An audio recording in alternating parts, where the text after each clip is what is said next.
திரு B. Revanth சரண் அவர்கள்.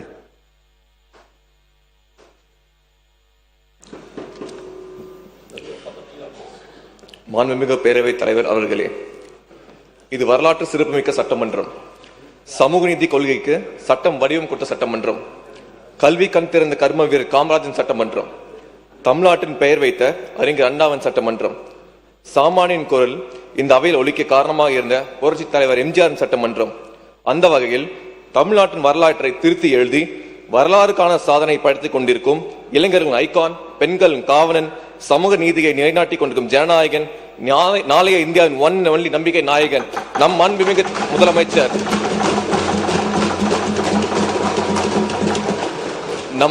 முதலமைச்சர் அண்ணன் சி. ஜோசப் விஜயின் சட்டமன்றமாக மாறியுள்ளது. இனி எப்போதும் சரித்திர நாயகன் சட்டமன்றமாக இருப்போம் என்பது எந்த ஒரு சந்தேகமும் இல்லை. இவரின் தலைமைக்கும் பொறுமைக்கும் ஒரு குரலை குறிப்பிட்டு காட்ட விரும்புகிறேன். செவி கைப்ப சொல் பொறுக்கும் பண்புடை வேந்தன், கவிகை கீழ் தங்கும் உலகு.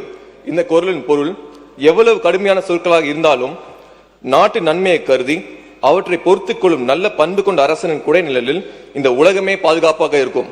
அந்த வகையில் எங்கள் முதலமைச்சர் நிழலில் தமிழ்நாடு மட்டுமல்ல, நாளை இந்தியா முழுவதும் பாதுகாப்பாக இருக்கும். இந்த மாபெரும் வரலாற்று சிறப்புமிக்க சட்டமன்றத்தில் என்னை போன்ற சாமானியனுக்கும் பேசுவதற்கு வாய்ப்பளித்த தமிழ்நாட்டின் நிரந்தர முதலமைச்சர் தளபதி அவர்களுக்கும் இந்த ரேவந்த் சரணை தங்களின் அரணாக நினைத்து நம்பிக்கையோடு வாக்களித்த மதுரவாயில் மக்களுக்கும் என்னோட மனமார்ந்த நன்றியும் வணக்கமும். மாண்புமிகு பேரவைத் தலைவர் அவர்களே, இந்த பேரவையில் இன்று நான் நிற்கும் போது ஒரு விஷயத்தை முழுமையாக உணர்கிறேன். மக்களால் தேர்ந்தெடுக்கப்படுவது ஒரு இலக்கின் முடிவல்ல, அது ஒரு மிகப்பெரிய பொறுப்பின் தொடக்கம். மாண்புமிகு பேரவைத் தலைவர் அவர்களே, பேரவையில் தாக்கல் செய்யப்பட்டுள்ள பட்ஜெட் மாண்புமிகு வெற்றி தலைவரின் ஆட்சியின் ஒரு விஷனரி அவுட்லுக் எவ்வாறு ஒரு செயல் திட்டமாக மாறப்பட்டுள்ளது என்பதற்கான சிறந்த எடுத்துக்காட்டு. நமது மாநிலத்திற்கும் மக்களுக்கும் உண்மையில் என்ன தேவை என்பதை அடையாளம் கண்டு வெறும் எண்ணிக்கைக்காக அறிவிப்பில்லாமல் மக்கள் வாழ்க்கையில் மாற்றத்தை ஏற்படுத்த நோக்கத்துடன் இந்த அரசு செயல்படுத்தி வருவதை இந்த பட்ஜெட் எடுத்துக்காட்டுகிறது. மாண்புமிகு பேரவைத் தலைவர் அவர்களே, மருத்துவம் மற்றும் மக்கள் நல்வாழ்வுத்துறையின் மானிய கோரிக்கை குறித்து என்ன சிறிது கருத்துக்கள் தெரிவித்துக் கொள்கிறேன். மருத்துவம் மற்றும் மக்கள் நல்வாழ்வுத்துறை ஒரு சேவை துறையாகும். தமிழகத்தில் ஏழை எளிய மக்கள் பெரும்பாலும் அரசு மருத்துவமனைகளுக்கு நாடி சிகிச்சை பெற்று வருகின்றனர். இதனை உன்னுதான் நமது அண்ணன் சி. ஜோசப் விஜயின் தலைமையிலான அரசு மருத்துவம் மற்றும் மக்கள் நல்வாழ்வுத்துறைக்கு 23,357 கோடி ரூபாய் ஒதுக்கியுள்ளது என்பதை மகிழ்ச்சியுடன் தெரிவித்துக் கொள்கிறேன். குறிப்பாக அரசு மருத்துவமனைகளில் நடைபெறும் பிரசவங்களின் எண்ணிக்கையை அதிகரித்து இதன் மூலம் மருத்துவ தேவைகளுக்கான பொதுமக்கள் சொந்தமாக செலவிடும் தொகையை குறைக்கும் நோக்கில் அனைத்து குழந்தைகளுக்கும் தாய்மாமனாக திகழும் தளபதி அவர்களின் அரசில் தாய்மாமன் தங்க மோதிரம் திட்டத்தை செயல்படுத்துவதற்காக 560 கோடி ரூபாய் நிதி ஒதுக்கப்பட்டுள்ளதை நான் மனமாற வரவேற்கிறேன். தாய்மாமன் தங்க மோதிரம் திட்டம் தமிழர் பாரம்பரியத்தின் தாய்மாமன் தனது சகோதரியின் குழந்தைகளுக்கு சீர் செய்யும் கலாச்சாரத்தை பிரதிபலிக்கும் வகையில் அரசாங்கமே தாய்மாமனாக இருந்து இத்திட்டத்தை செயல்படுத்துகிறது. இத்திட்டத்தின் மூலம் ஆண்டுக்கு சுமார் 4.4 லட்சம் குழந்தைகள் 1 கிராம் தங்க மோதிரத்தை பெற்று பயனடைவர். இது வெறும் தங்க மோதிரம் வழங்கும் திட்டம் அல்ல, அரசு மருத்துவமனைகளில் பிறக்கும் குழந்தைகளுக்கும் அவர்கள் தாய்மார்களுக்கும் கௌரிக்கும் சமூக நல திட்டமாகும். எதிர்கட்சிகள் எல்லாம் இந்த திட்டத்தை ஏதோ கவர்ச்சி உருவாக்கப்பட்ட திட்டம் என்று கூறுகிறார்கள். அவர்களுக்கு ஒரு டேட்டாவை கொடுக்க விரும்புகிறேன். டிரான்ஸ்ஃபார்ம் ரூரல் இந்தியா ஆய்வின்படி எகனாமிக்கல் வைஸ் முழு வளர்ச்சி அடைவதற்கு முன்பே முதியோர்கள் அதிகம் வசிக்கும் நாடாக இந்தியா மாறி வருகிறது என்று தெரிவிக்கப்பட்டுள்ளது. அதாவது 2050 5 பேரில் ஒருவர் முதிராக இருப்பர். கூடிய விரைவில் ஜப்பான் போல் நம் நாடு மாறி விடும் என்ற அபாயம் ஏற்பட்டுள்ளது. குறைந்த பர்த் ரேஷியோ மற்றும் நீண்ட ஆயுள் காரணமாக இச்சமூக அமைப்பு சிக்கலாகி வருகிறது என்பது நிதர்சனம். அதேபோல் தொகுதி டீலிமிட்டேஷன் அநீதி என்பதும் நம் மாநிலத்திற்கு நிகழ உள்ளது. இப்படி பல காரணங்கள் குழந்தை பிறப்பை ஊக்குவிக்க வேண்டிய நிலையை உருவாக்கியுள்ளன.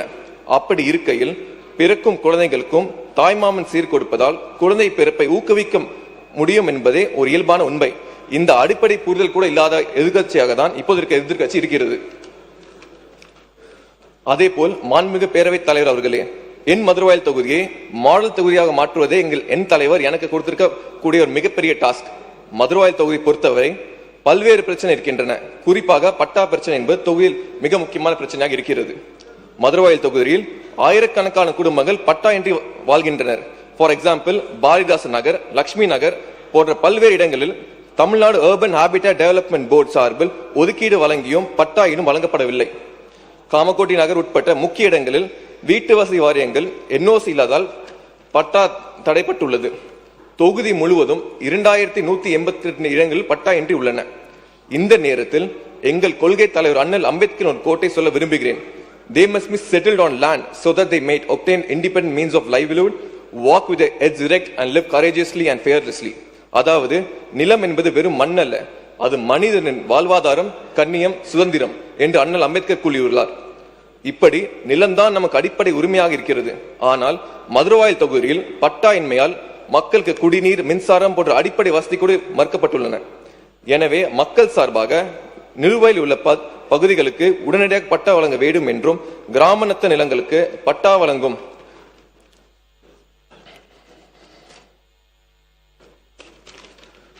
பணியை விரைவுபடுத்த வேண்டும் என்றும், NOC இல்லாத வீட்டு வசதி வாரிய பகுதிகளுக்கு NOC வழங்க வேண்டும் என்றும் அவர்களுக்கு பிரதிநிதியாக அரசிடம் கோரிக்கை வைக்கிறேன். இந்த நிறைவேறினால் தொகுதியில் மட்டும் 10,000க்கு மேற்பட்ட குடும்பம் நேரடியாக பயனடைவார். அடுத்ததாக என் தொகுதியில் உள்ள வானகரம், அடையாளம்பட்டு மற்றும் ஐயப்பாக்கம் ஆகிய 3 ஊராட்சிகளும் பாப்புலேஷன் கணிசமாக அதிகரித்துள்ளது. இதற்கேற்ப பேசிக் இன்ஃப்ராஸ்ட்ரக்சர் ஃபெசிலிட்டிஸ் இல்லாததால் மக்கள் கடுமையாக பாதிக்கப்பட்டுள்ளனர். அரசு 31/12/2024 அன்று வெளியிட்ட அரசாணை எண் 201 படி ஐயப்பாக்கமை ஆவடி மாநகராட்சியுடனும், மாநகரம் மற்றும் அடையாளம்பட்டை சென்னை மாநகராட்சியுடனும் இணைக்க நடவடிக்கை மேற்கொள்ளப்படும். இதுவரை நிறைவேறப்படவில்லை. இம்மூன்று ஊராட்சிகளும் மாநகராட்சியுடன் இணைக்கப்பட்டால் drainage facility, roads, drinking water உள்ளிட்ட பெரும்பாலான பேசிக் இன்ஃப்ராஸ்ட்ரக்சர் இஷ்யூஸுக்கு ஒருங்கிணைந்த முறையில் பெர்மனன்ட் சொல்யூஷன் கிடைக்கும். எனவே அரசாணை எண் 201 படி மேற்கொண்ட 3 ஊராட்சிகளையும் சம்பந்தப்பட்ட மாநகராட்சிகளுடன் விரைந்து இணைக்க அரசு நடவடிக்கை எடுக்க தாழ்மையுடன் வலியுறுத்துகிறேன்.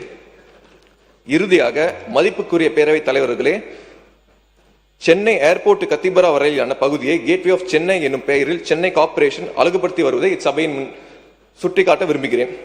இதே போன்று என் தொகுதியான மதுரவாயல் அமைந்துள்ள மாநகரம் சந்திப்பு முதல் MGR யூனிவர்சிட்டி வரையிலான சாலை பகுதி பிற டிஸ்ட்ரிக்ட்ஸிலிருந்து, பிற ஸ்டேட்ஸிலிருந்தும் சென்னைக்குள் நுழையும் முக்கிய நுழைவாயிலாக திகழ்கிறது. எனவே இப்பகுதியை ஒரு அழகிய கேட்வேயாக மாற்றி டூரிஸ்டையும் பொதுமக்களையும் கவரும் வகையில் தமிழர் பாரம்பரியத்தை எடுத்துக்காட்டும் theme paste art installations, decorative street lights, green spaces மற்றும் லேண்ட்ஸ்கேப்பிங் அரேஞ்ச்மெண்ட்ஸ் உருவாக்கப்பட வேண்டும். இக்கோரிக்கை அரசு உரிய முக்கியத்துவத்துடன் பரிசீலித்து மதுரவாயல் தொகுதியை வழியாக சென்னைக்கு நுழையும் இப்பகுதியை நகரின் பெருமையாய் பிரதிபலிக்கும் அழகிய கேட்வேயாக மாற்ற வேண்டும் என்று கேட்டுக்கொள்கிறேன். மாண்புமிகு பேரவைத் தலைவர் அவர்களே, நான் இன்று இந்த அவையில் வைத்த கோரிக்கைகள் 3 மட்டுமே. ஆனால் அதன் பின்னால் நிற்கும் மக்கள் எதிர்பார்ப்புகள் ஆயிரக்கணக்கானவை. எனவே இன்று இந்த அவையில் நான் ஒரு உறுப்பினராக மட்டும் நிற்கவில்லை, மதுரவாயல் மக்களின் குரலாக நிற்கிறேன். அவர்களின் கனவுகள் பிரதிநிதியாக நிற்கிறேன். அவர்களின் உரிமை கேட்கும் ஒரு காவலாக நிற்கிறேன். என் தலைவன் எனக்கு கொடுத்திருக்க ஒரே முக்கியமான பணியை நான் மறக்கவில்லை. மதுரவாயலை ஒரு மாடல் தொகுதியாக மாற்ற வேண்டும். அந்த வார்த்தையை வெறும் வாக்குறுதியாக நான் பார்க்கவில்லை, அது ஒரு பொறுப்பாக பார்க்கிறேன். நாளை மக்கள் எங்கள் MLA என்ன செய்தார் என்று கேட்டால் நான் செய்ததை லிஸ்ட் போட விரும்பவில்லை. மதுரவாயலை அதுக்கு சாட்சியாக அமைய வேண்டும். அதுதான் என்னோட கனவு, அதுதான் என்னோட இலக்கு, அதுதான் என் தலைவனுக்கு நான் செலுத்தும் நன்றி கடன். மாண்புமிகு அவைத்தலைவர் அவர்களே, இந்த வரலாற்று சிறப்புமிக்க சட்டமன்றத்தில் இது எனது முதல் பேச்சு. ஆனால் கண்டிப்பாக இது இறுதி பேச்சாக இருக்காது. மக்கள் ஒவ்வொரு கோரிக்கையும் இந்த அவையின் என் குரல் ஒலிக்கும். என் தலைவர் காட்டிய பாதையில், என் கட்சி வழங்கிய கொள்கையில் என்னை நம்பி வாக்களித்த மதுரவாயல் மக்களின் ஆதரவுடன் மதுரவாயலை சென்னை பெஸ்ட் தொகுதியாகவும், சென்னையை இந்தியாவிலே பெஸ்ட் நகரமாகவும், தமிழ்நாட்டை உலகின் முன்னணி மாநிலங்களாகவும் ஒன்றாகவும் உயர்த்துவதற்காக என் வாழ்நாள் முழுவதும் உழைப்பேன் என்று இந்த மாண்புமிகு பேரவையில் உறுதி கூறி இந்த வாய்ப்பளித்ததற்கு நன்றி கூறி அமர்கிறேன். நன்றி, வணக்கம்.